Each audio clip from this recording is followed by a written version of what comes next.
ಕಾವೇರಿ ಹಿನ್ನೀರಿಗೆ ಇಳಿದಿದ್ದ ಮೂವರು ವಿದ್ಯಾರ್ಥಿಗಳು ನೀರು ಪಾಲಾಗಿರುವಂತಹ ಘಟನೆ ವರದಿಯಾಗಿದೆ. ಮೈಸೂರು ತಾಲೂಕು ಮೀನಾಕ್ಷಿಪುರದ ಹಿನ್ನೀರಿನಲ್ಲಿ ಇವರೆಲ್ಲರೂ ಕೂಡ ನೀರಿಗೆ ಇಳಿದಿದ್ರು. ಆಗ ಈ ದುರ್ಘಟನೆ ಸಂಭವಿಸಿದೆ. ಮಂಡ್ಯ ನರ್ಸಿಂಗ್ ಕಾಲೇಜು ವಿದ್ಯಾರ್ಥಿಗಳಿವರು ಅನ್ನೋದು ಗೊತ್ತಾಗಿದೆ. ಪ್ರವಾಸಕ್ಕೆ ಅಂತ ಮೀನಾಕ್ಷಿಪುರಕ್ಕೆ ವಿದ್ಯಾರ್ಥಿಗಳು ತಂಡ ಮಾಡಿಕೊಂಡು ಬಂದಿರ್ತಾರೆ. ಪ್ರವಾಸಕ್ಕೆ ಬಂದ ನಂತರದಲ್ಲಿ ನೀರಿಗಿಳಿದಿದ್ದಾರೆ, ಮೋಜು ಮಸ್ತಿಯಲ್ಲಿ ತೊಡಕೊಂಡಿದ್ದಾರೆ. ಹಿನ್ನೆಲೆ ಪ್ರಶಾಂತ್, ಸಿದ್ಧ ಮತ್ತು ಕೃಷ್ಣ ನೀರು ಪಾಲಾಗಿದ್ದಾರೆ ಅಂತ ಸ್ಟೂಡೆಂಟ್ಸ್ ಹೇಳ್ತಾ ಇದ್ದಾರೆ. ಅಗ್ನಿಶಾಮಕ ಸಿಬ್ಬಂದಿಗಳು ಈಗ ಶೋಧ ಕಾರ್ಯವನ್ನು ನಡೆಸ್ತಾ ಇದ್ದಾರೆ. ಆದರೂ ಕೂಡ ಇಲ್ಲಿವರೆಗೂ ಬಾಡಿ ಲಭ್ಯವಾಗಿಲ್ಲ. ಸುಮಾರು ಎಷ್ಟು ದೂರಕ್ಕೆ ಹೋಗಿ ತಲುಪಿರಬಹುದು ಏನೋ ಅನ್ನೋ ಅಂದಾಜನ್ನ ಮಾಡ್ತಾ ಇದ್ದಾರೆ ರಕ್ಷಣಾ ಪಡೆಗಳು. ಶೋಧ ಕಾರ್ಯ ಮುಂದುವರಿತಾ ಇದೆ, ಆದರೆ ಬದುಕಿರುವ ಚಾನ್ಸಸ್ ಅಲ್ಲಗೆಳಿಲಾಗ್ತಾ ಇದೆ. ಬಟ್ ಅದನ್ನು ಅಧಿಕೃತವಾಗಿ ಹೇಳ್ತಾ ಇಲ್ಲ, ನೀರು ಪಾಲಾಗಿದ್ದಾರೆ.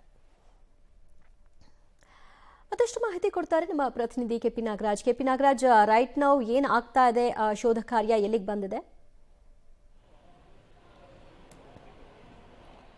ದಿವ್ಯಾ, ಮಂಡ್ಯದ ಮೀನ್ಸ್ನಲ್ಲಿ BSc ನರ್ಸಿಂಗನ್ನು ಅಂದರೆ 2ನೇ ವರ್ಷದ BSc ನರ್ಸಿಂಗ್ ಓದ್ತಾ ಇದ್ದಂಥ 6 ಜನ ಯುವಕರು ಇವತ್ತು ಭಾನುವಾರವಾದಂತಹ ಕಾರಣಕ್ಕೋಸ್ಕರವಾಗಿ ಮೈಸೂರಿನ ಮೀನಾಕ್ಷಿಪುರದ ಭಾಗದ ಕಾವೇರಿ ನೀರಿಗೆ ಹೋಗಿದ್ದಾರೆ.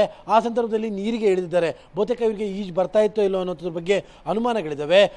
ಮತ್ತು ಆ ಹಿನ್ನೀರಿನ ಆಳ ಎಷ್ಟಿದೆ ಏನು ಅಂತಂದರೆ ಯಾವುದರ ಅಂದಾಜು ಇಲ್ಲದ ರೀತಿಯಲ್ಲಿ ಈ ಹುಡುಗರು ಆ ನೀರಿನ ಸೆಳೆತಕ್ಕೆ ಸಿಲುಕೊಂಡಿದ್ದಾರೆ. ಸದ್ಯಕ್ಕೆ 3 ನಾಪತ್ತೆ ಆಗಿದ್ದಾರೆ. ಬಹುತೇಕ ಅವರು ಜಲಸಮಾಧಿ ಆಗಿರುವಂಥ ಸಾಧ್ಯತೆಗಳೇ ತುಂಬ ಹೆಚ್ಚಾಗಿ ಕಾಣ್ತಾ ಇದೆ. ಸದ್ಯಕ್ಕೆ ಮೂವರ ಹುಡುಕಾಟವು ಕೂಡ ಈಗ ಅಗ್ನಿಶಾಮಕ ದಳದವರು ಆರಂಭಿಸಿದ್ದಾರೆ. ಒಟ್ಟು 6 ಜನ ಸ್ನೇಹಿತರು ಬಂದಂತಹದ್ದು. ಇವತ್ತು ಮಧ್ಯಾಹ್ನ 12:01 ಗಂಟೆ ಸಂದರ್ಭದಲ್ಲಿ ಈ ಒಂದು ಜಾಗಕ್ಕೆ ಬಂದಿದ್ದಾರೆ. ಸ್ವಲ್ಪ ಹೊತ್ತು ಅಲ್ಲೇ ಇದ್ದಂಥ ಅವರು ನೇರವಾಗಿ ನೀರಿಗೆ ನೀರಿಗೆ ಇಳಿದಂತಹ ಕೆಲವೇ ಕ್ಷಣಗಳಲ್ಲಿ ಈ ಮೂವರು ಕೂಡ ನೀರಿನಲ್ಲೇ ಕೊಚ್ಚಿ ಹೋಗಿರುವಂಥದ್ದು. ಈಗ ಅಲ್ಲಿ ಉಳಿದಂಥ 3 ಸ್ನೇಹಿತರು ಕೊಟ್ಟಿರುವಂತಹ ಮಾಹಿತಿ, ಆ ಮಾಹಿತಿಯನ್ನು ಆಧರಿಸಿ ಈಗ ಅವರ ಹುಡುಕಾಟವನ್ನು ಈಗ ಅಗ್ನಿಶಾಮಕ ದಳದವರು ನಡೆಸ್ತಾ ಇದ್ದಾರೆ. Divya, thank you KP Nagaraj ನಿಮ್ಮೆಲ್ಲ ಮಾಹಿತಿಗೆ. ನೀರಿನ ವಿಚಾರದಲ್ಲಿ ಹುಡುಗಾಟ ಆಡ್ಲಿಕ್ಕೆ ಹೋಗಬಾರ್ದು. ಆಳ ಏನಿರುತ್ತೆ ಎತ್ತ ಗೊತ್ತಿರಲ್ಲ. ಹೊಸ ಜಾಗಕ್ಕೆ ಬಂದಿರ್ತಾರೆ, ಎಷ್ಟು ಸಾಧ್ಯ ಅಷ್ಟು ಎಂಜಾಯ್ ಮಾಡ್ಕೊಂಡು ಹೋಗಬೇಕು. ಆದರೆ ಅತಿಯಾಗಿ ಆಡ್ಲಿಕ್ಕೆ ಹೋದಾಗ ಕೆಲವು ಸರಿ ಇಂಥ ದುರ್ಘಟನೆಗಳು ಸಂಭವಿಸುತ್ತೆ. ಅದಕ್ಕೆ ಹಲವಾರು ಘಟನೆಗಳು ಸಾಕ್ಷಿ ಇದ್ರೂ ಕೂಡ ಯಾರೂ ಎಚ್ಚೆತ್ಕೊಳ್ಳಲ್ಲ.